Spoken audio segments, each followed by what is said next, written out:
Okay, so I'm Sarah, and I also have communication accommodation theory. First off, I'll start off by just saying that accommodation is the constant movement towards or away from others by changing your communicative behavior. My first video that I have is an example of accommodation that we probably wouldn't normally see.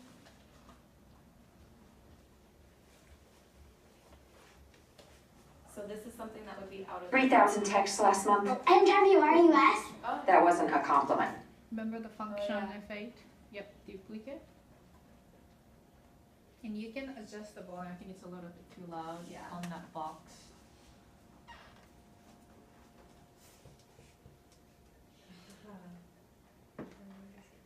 Dan, 3,000 texts last month. NWRUS? That wasn't a compliment. Sean, 1,000 texts? UGH. And you're old enough to know better. MYOB, will you? Grandma. Mom, who could you be texting? YDK, my BFF Rose. Now get a texting plan the whole family can NJO.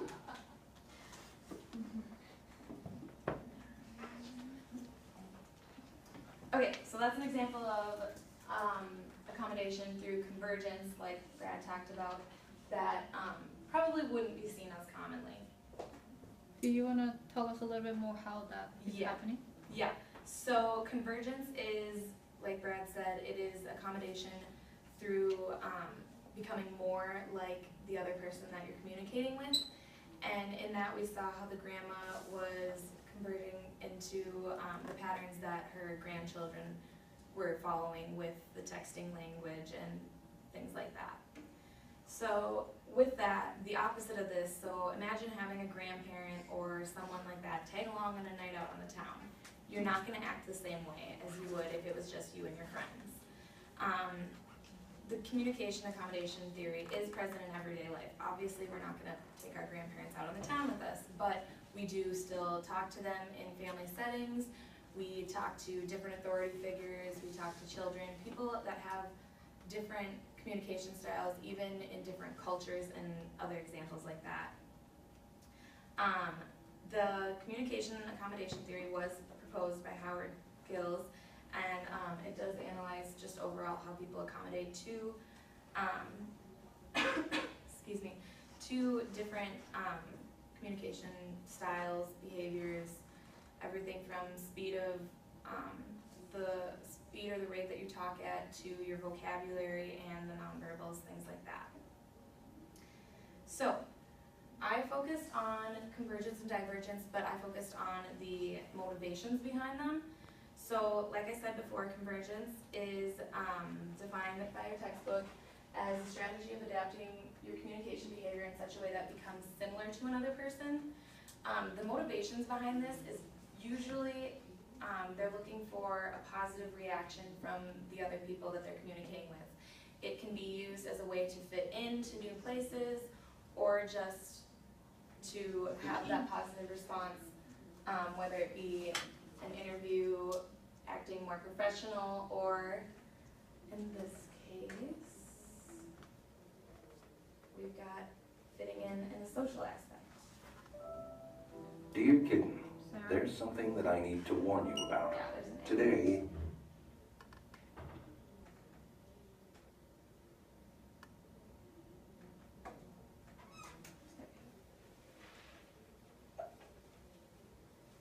Because being with the plastics was like being famous.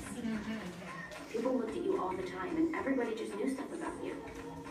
That new girl moved here from Africa. I saw Katie Heron wearing army pants and flip-flops, so I bought army pants and flip-flops. That Katie girl is hot. She might even be hotter than Regina George. I hear Regina George is dating Aaron Samuels again. The two were seen canoodling at Chris Isel's Halloween party, and they've been inseparable ever since.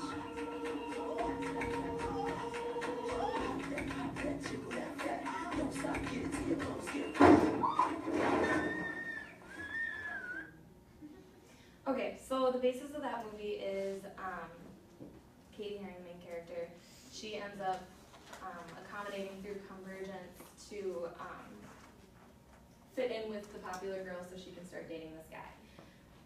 Her motives behind it clearly are to just fit in with that positive positive response. Okay, so on the other side of the spectrum is divergence.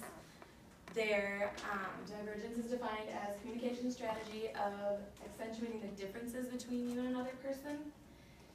This is not as commonly seen as a good thing or a positive aspect. You're not going to get a positive response most of the time. It is the norm, however, so it's not what's expected, but it is what happens more often. Divergence is a communication style that doesn't get the best response. So I've got this one. It is seen a lot of the time.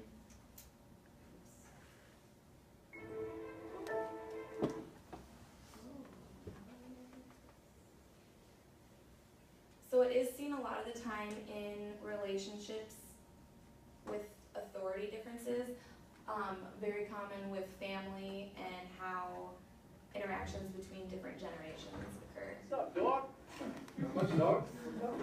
I'm here to pick up Casey, you know what I'm saying? Well, I'm awake and I speak English, so yeah, I do know what you're saying. What's your name, man? Scotty P, you know what I'm saying?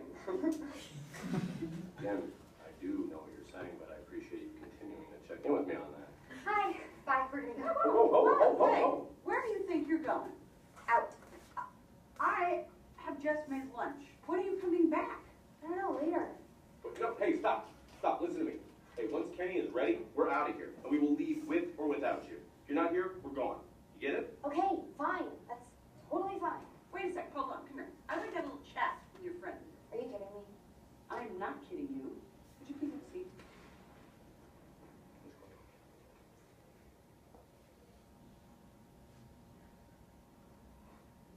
So, Scotty P, what exactly do you do for a living? Mom! I work for A&J Amusements. I'm rocking that monkey maze, you know what I'm saying? What the hell's a monkey maze?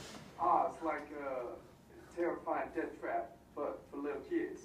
You're working at the fair. You're a carny. Nah, I drive a motorcycle. What about you guys? Where you stopping in from, you know what I'm saying? D-Town. Oh, Detroit. No, the other one. D-Town, the other D-Town. Denver. That's the one. There you go. Colorado. That's the one. Yeah, I love my Rockies, you know what I'm saying? Oh, you like the Rockies? Are you a big baseball fan? No, the mountains. Hey, look at that cool tats, man. Oh, for real, thank you, bro. You see the Cobra? What is this one? What is the one right there? Oh, this my credo. No regrets. How about that? You have no regrets? Dad? No. Not one? Nope. I wish I did to talk about something. Not one regret. That's how I've been living my whole life. I went to the tattoo artist. I was like, this is how I live. Can you put that on my body? And he did. Dad. Like not even a single letter. No. I love all the letters. You know what I'm saying? Yeah. There's a lot of letters in the alphabet. How many are there now? It's in the 20s. It's definitely 20. 26, I think, if you count one. Do you have any questions for us? Scotty P. How did you make it so hot? What's that? Casey. Oh, that's very sweet of you. Wants to know how we made Casey so hot. Okay, so we'll stop it there. But again, that's just an example of the different communication styles coming together, but there isn't that convergence there. There is a divergence, a clear separation, so that the authority can still be respected and kept in the right context. So the next aspect of the chapter that I focused on was attributions, and specifically how attributions can have errors. Attributions are the reasons that we believe motivate people to do what they do. So it's the perceptual process by which we observe what people do and then try and figure out their intent or disposition. There are different attributions. There are internal attributions and external. And it is seen differently between different people. So if you see someone in a positive light and they do something wrong, you might associate those wrongdoings with external attributions or things in the situation that are not in their personal control. But if there's someone that you see in a negative light that does something negative towards you, you're probably going to attribute it to their internal attributions, and just think of it as that's their personality, that's why they're doing it. So, we have an example of this as well, and apparently Key and Peele is the way to go. So we're gonna watch some more Key and Peele.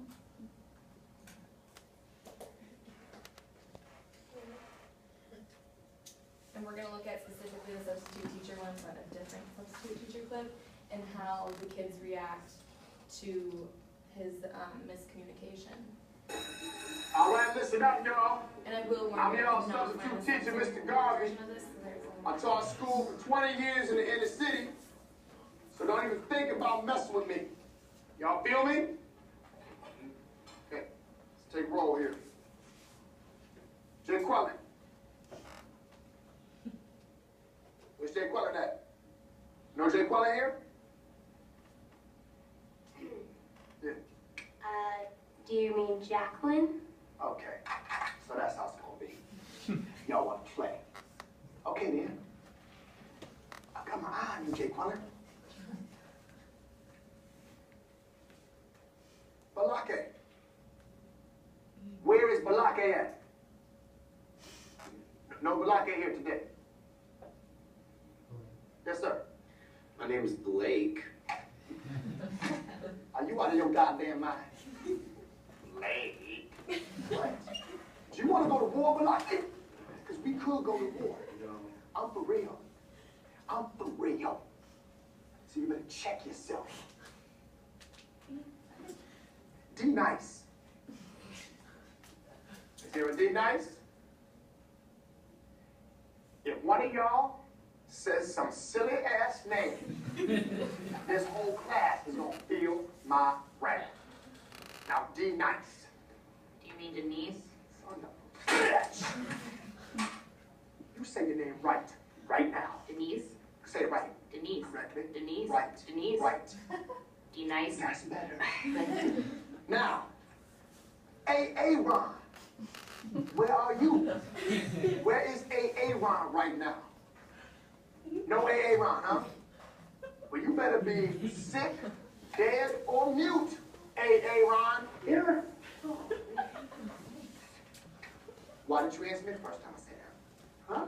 I'm just asking you. I said it like 4 times. So why didn't you say it the first time I said Aaron? Because it's pronounced Aaron. Son of a bitch! You done messed up, Aaron! Now take your ass on down to Oshag Hennessy's office right now and tell him exactly what you did. Who? Oshag Hennessy! Principal O'Shaughnessy? Get out of my goddamn classroom before I break my foot up in your ass! Insubordinate and churlish.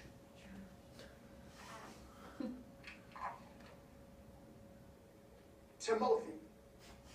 Present. Thank you.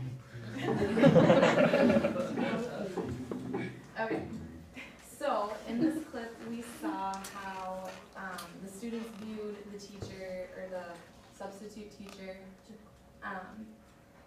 in not necessarily a negative light, but just as a non-credible source, and how they might have their attributions were probably internal, thinking that was not a credible source because of the fact he could not pronounce their names, and he was just diverging from a social norm of what a teacher should act like and the teacher's communication styles. So, overall, the communication accommodation theory focuses on many different aspects, but it can be broken down into convergence and divergence. Those are the 2 main parts. There also is attributions, and like Bradley said, the different parts about handicapping, self-handicapping, things like that. But the main points are just with the convergence and divergence.